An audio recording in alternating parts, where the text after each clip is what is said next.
Tuhan Yesus, terima kasih Engkau telah menyertai kita hingga detik ini, sehingga kita dapat berdiam di rumah masing-masing untuk melakukan renungan pagi ini ya Tuhan. Kiranya Kau memberkati kami agar pada hari ini kita dapat mengerti dan melakukan sesuai dengan firman yang Engkau beritakan Tuhan. Dan juga berkati kita semua dalam menghadapi waktu-waktu sulit ini ya Tuhan. Berkati mereka yang membutuhkan dan yang berjuang untuk bertahan ya Tuhan. Dan juga sertai mereka yang terpaksa bekerja di luar rumah bagi kami ya Tuhan. Dalam nama Tuhan Yesus, haleluya, amin. Renungan pada hari ini berjudul Orang Kristen yang Sabar. Bacaan kita pada hari ini diambil dari Kolose 3 ayat 5-17. Sabarlah kamu seorang terhadap yang lain, dan ampunilah seorang akan yang lain apabila yang seorang menaruh dendam terhadap yang lain. Sama seperti Tuhan telah mengampuni kamu, kamu perbuat jugalah demikian. Kolose 3 ayat 13. Di zaman sekarang ini, tidak mudah menemukan orang yang sabar. Banyak orang yang cenderung cepat-cepat dan sembarangan dalam mengerjakan segala sesuatu. Atau ketika dalam masalah dan pergumulan, kita sering mendengar nasihat yang mengatakan, yang sabar ya, lalu kita pun menimpali. Kesabaran kan ada batasnya. Sebenarnya apa itu kesabaran? Kesabaran adalah ketenangan hati dalam menghadapi cobaan. Kesabaran adalah lawan dari kemarahan yang tidak pada tempatnya. Kemampuan untuk menahan diri dalam menghadapi situasi-situasi sulit. Sifat tenang, tabah, tidak tergesa-gesa atau terburu nafsu.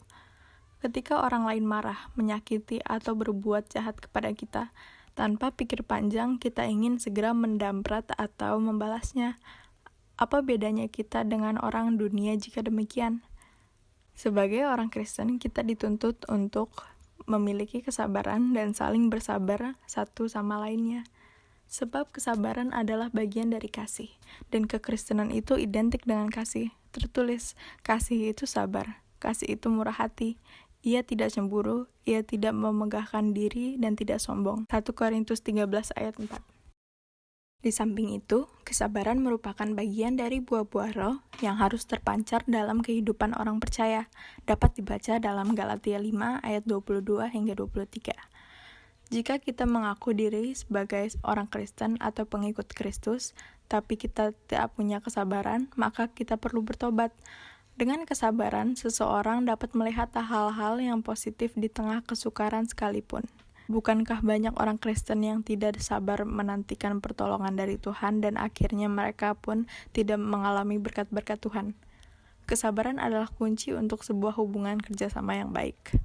Ditulis dalam Amsal 15 ayat 18, si pemarah membangkitkan pertengkaran, tetapi orang yang sabar memadamkan pembantahan. Pertengkaran dan permusuhan seringkali terjadi ketika ada pihak yang tidak sabar alias mudah tersulut emosi. Oleh karena itu, ditulis juga dalam Pengkhotbah 10 ayat 4, jika amarah penguasa menimpa engkau, janganlah meninggalkan tempatmu, karena kesabaran mencegah kesalahan-kesalahan besar.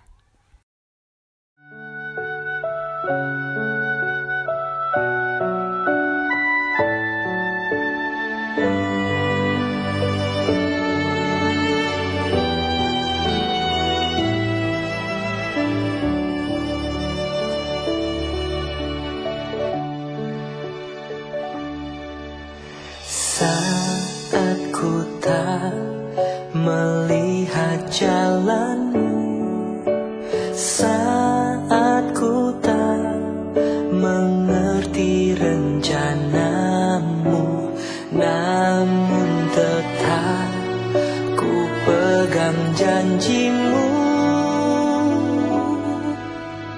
Pengharapanku hanya padamu.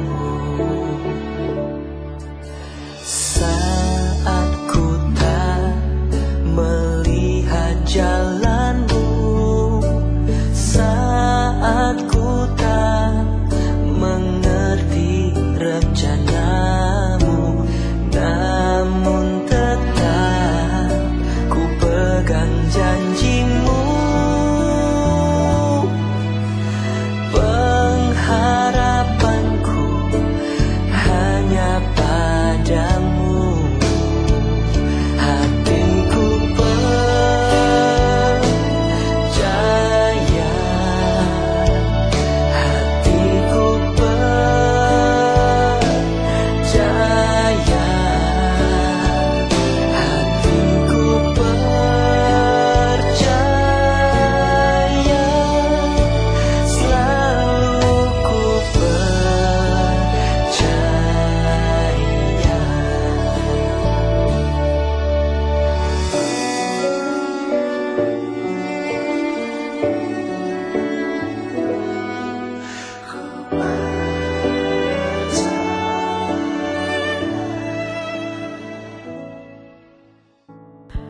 Yesus, Bapa kami yang ada di surga, terima kasih Engkau telah menyertai kami hingga akhir renungan ini ya Tuhan, dan kiranya berkatilah kita yang akan melanjutkan hari kami di rumah masing-masing, sertailah kami dalam waktu-waktu yang sulit ini ya Tuhan, tuntunlah kami oleh Roh Kudus-Mu, dan hanya dalam nama-Mu saja kami mengucap syukur.